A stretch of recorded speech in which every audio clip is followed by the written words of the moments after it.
कांग्रेस के कदावर नेता पूर्व मंत्री अशोक अरोड़ा ने कहा कि भारतमाला के नाम पर प्रदेश सरकार लोगों को बरगला रही है।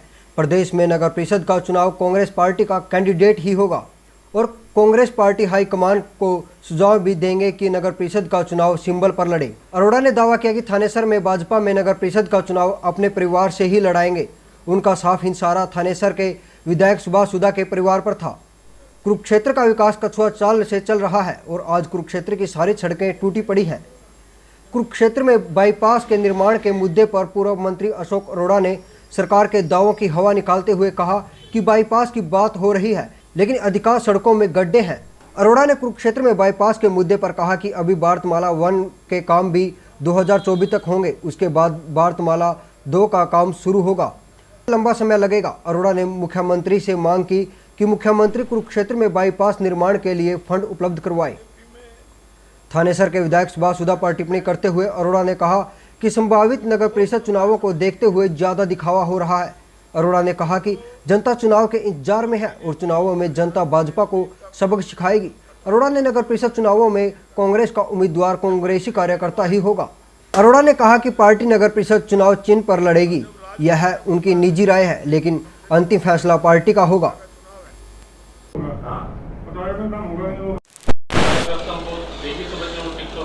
बीजेपी में बहुत कार्यकर्ता ऐसे हैं जो बहुत लंबे समय से बीजेपी से जुड़े हैं, जिनको जब बीजेपी हरियाणा प्रदेश में इनका कोई अस्तित्व नहीं होता था तब भी वो नारे बीजेपी के लगाते थे। जब कोई टिकट लेने वाला नहीं था तो कृष्ण बजाज को टिकट दे दी और जब राज बनने का मौका है तो इनको टिकट दे दी। कम से कम अब नगर परिषद की अध्यक्षा का चुनाव है तो बजाज साहब की वाइफ बहुत पढ़ी लिखी भी और है, उनको टिकट दिवा दो ना। इस प्रकार चंद्रभान गुप्ता जी हैं, जतेंद्र अग्रवाल है, इनके पास जो पुराने कार्यकर्ता हैं उनके लड़ाओ ना, परंतु उनको नहीं लड़ाएंगे क्योंकि तो कार्यकर्ता उसी को मानते हैं जो इनके घर की हाजिरी बढ़ता है। और मैं गारंटी करता हूँ कि लोगों पर जो परिवारवाद का आरोप लगाते हैं ये लोग, ये कहते हैं भी इनके जो दिग्गज लीडर हैं कि हमने हरियाणा में परिवारवाद खत्म कर दिया, हमने देश से परिवारवाद खत्म किया, एक ही परिवार का राज देश में था, एक ही परिवार का राज प्रदेश में था। लोगों पे आरोप लगाना आसान है, कम से कम अपने ऊपर तो देख लो। अब परिवारवाद से बाहर निकले ना, और गारंटी करता हूँ परिवार से बाहर टिकट दे दो, चाहे ना आजाद लड़ना पड़े, परिवार वाला ने लड़ाएगा। काफी सालों से कुरुक्षेत्र बाईपास की चर्चाएं बहुत जोरों पर रहती हैं। विधानसभा का सत्र आता है तो लोकल विधायक द्वारा प्रश्न पूछा जाता है, जहां कह दिया जाता है कि यहाँ भी मंजूर नहीं है, बाहर आके कहते हैं कि हमने मंजूर करा दिया, और जब वहाँ से रिकॉर्ड ले आके आपको दिखाते हैं फिर कहते हैं कि मुख्यमंत्री ने लिख दिया। अभी कल ही अखबारों में एक खबर छपी थी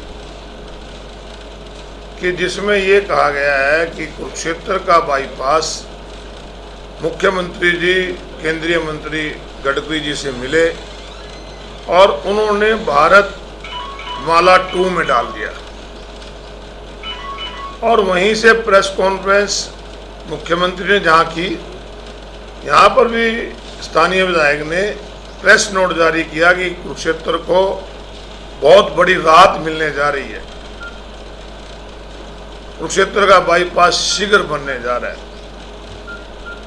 परंतु मैं आपको बताना चाहता हूं कि कुरुक्षेत्र को बाईपास की जरूरत है, क्योंकि जैसे जैसे ट्रैफिक बढ़ता है वैसे वैसे जरूरतें बढ़ती जाती हैं। पूरे हरियाणा के अंदर लाडवा और कुरुक्षेत्र शहर ऐसे हैं जहां बाईपास नहीं है। ये धर्म नगरी है।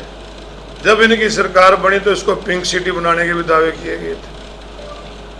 सरकार बनी तो ग्रीन सिटी भी कहा गया, परंतु हालात कुरुक्षेत्र के आज ऐसे हैं कि कुरुक्षेत्र की कोई सड़क आज ठीक नहीं है। आज कई फुट के खड्डे हैं। आज केवल हम थर्ड गेट और पिपली की सड़क का बात करें, सौंदर्यकरण के नाम पे जो ग्रीन सिटी कहते थे, पिंक सिटी कहते थे, हजारों पेड़ तो काट दिए 4 साल पहले, परंतु 4 साल तक आज वो पूरी नहीं हुई। रोजाना सड़क पे होके खड़े होकर निर्देश देते हैं जल्दी पूरी करो। इस प्रकार से लोगों को तंग करके इनको पता नहीं क्या मजा आता है। आज कुरुक्षेत्र की सारी सड़कें टूटी पड़ी हैं।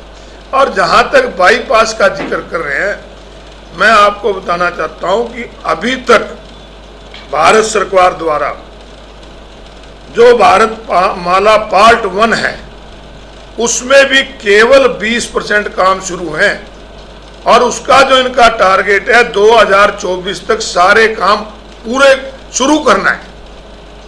यानी कि 2024 तक पार्ट 1 के काम शुरू होंगे, उसके बाद पार्ट 2 लिया जाएगा। तो इतने साल तक लोगों को क्यों बेवकूफ़ बना रहे हैं, रोजाना क्यों स्टेटमेंट देते हैं?